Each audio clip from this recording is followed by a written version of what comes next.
I can leave my business for weeks at a time, and when I come back, the teams still keep shipping. But that wasn't always the case. In this video, I'll show you how our software teams do the daily check-ins and check-outs and how they self-set their weekly goals.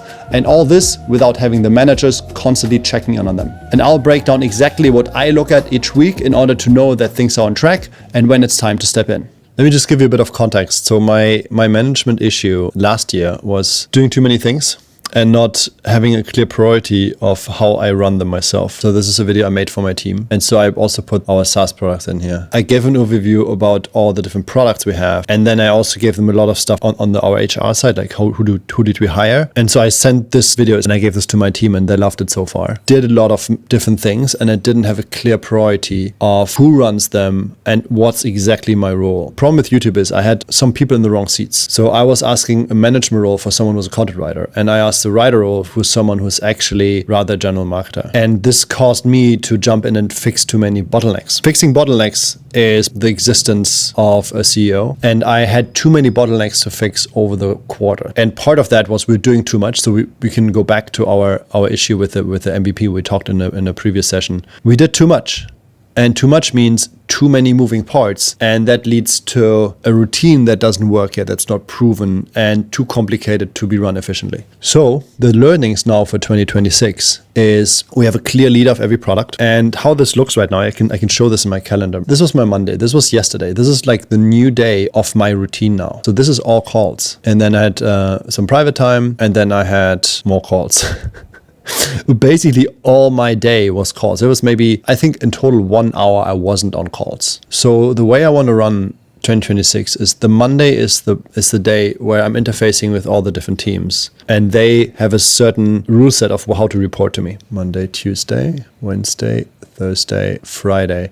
And I also work on a Saturday, but right now I enjoy it, so I'm cool to do that. This here is all calls. So this is all for the different teams. Everything here is calls. Okay, on Tuesdays, this is the focus work, and then there's content recording. This is what we're doing right now. And then there's more focus work. So Wednesday is all focus work. Then we have this hacking group, and you can see this here on hacker.network. I'm here, and I'm actually here somewhere. This is me. So I've been here in HackerGon, HackerMy. This is our hacking group. So I do this on Thursdays, and this is called engineering as marketing. The engineering as marketing is basically you build small tools to help grow your main product. The standard example of engineering as marketing is HubSpot Grader, where you check your website and then they would basically send you the results via email and then you get your score. This has grown their business by multiple millions. Perfect lead magnet. If your website sucks, you go in there and then they tell you, hey, you can just make a website with HubSpot.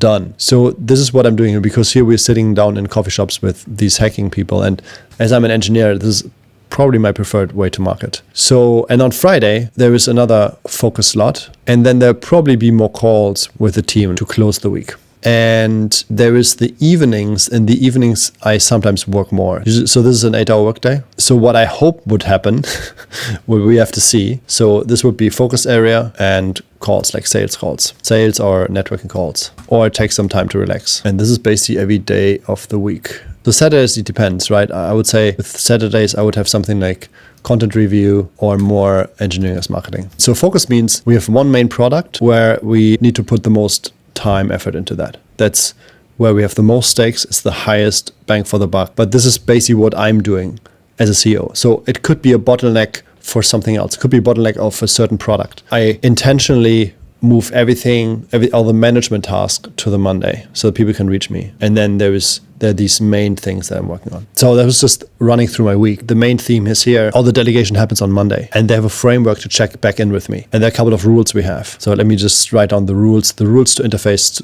The rules to be in Til's Venture Studio basically is 1 weekly call. Till can skip if there are no decisions to be made. People will give a daily review what they did of every member and a weekly plan with decisions to be made. And if there are no decisions to be made, I don't need to join the call. So it's less me pushing projects. It's more people pull me in. And this is the only way that can work because my push time is here. This is where I'm pushing things. I'm pushing here and I'm pushing when I set the goals for people, and that happens every quarter. So the goals and then the main project we're doing. If you want more content from my venture studio, hit the like and subscribe button so we can see each other more often. This is a standard pattern. Then there's this thing with the 12-week year. You take a quarter and you plan it like a year. So because the problem is you cannot really see what's happening in a year, but you can see what's happening in the next 12 weeks. This is basically what they do. You achieve more in less time. This is what everybody wants, right? Everybody wants efficiency. But then also there is OKR. You set these objectives and key results. Is it Andy Grove? Andy Grove, yeah. So Andy Grove, he also wrote the high output management. Yeah. So he should know. If he's doing that, it's probably likely that most people are able to do that. So with product management, I try to stick to things that work for other people and not invent my own things. Let's say you onboard a new person, they might have worked with that before. So it makes sense to stick to a standard. I'm a big fan of standards. So all the things that you do on a daily basis relate to the week. So this is what we have here. What you do in a day relates to the weekly goal. And then the weekly goal relates to the quarterly OKRs. The quarterly OKRs then relate to the annual cycle, and the annual cycle feeds into the strategic cycle. For me personally, it's very hard to see beyond the next 3 years, but everybody has their own rhythm here, I guess. And the company is also different. So if you make any kind of internet marketing play, you can probably do this in a year cycle, or a 3-year cycle, but then you have something where you need to, let's say, building a personal brand would probably take 10 years. Oh yeah, and then of course, this is all driven by a weekly goal. So because the weekly goal, what we set this as a golden, this is the goal here. And every team has their weekly goal. Every team has their quarterly OKRs, and then it trickles down from that. And then every day they tick off tasks for the weekly goal. So the whole idea is that you cascade. You start from the end in mind, and it cascades down to the daily activities. If you want to build your software company and if you need some help, book a call with me on my website.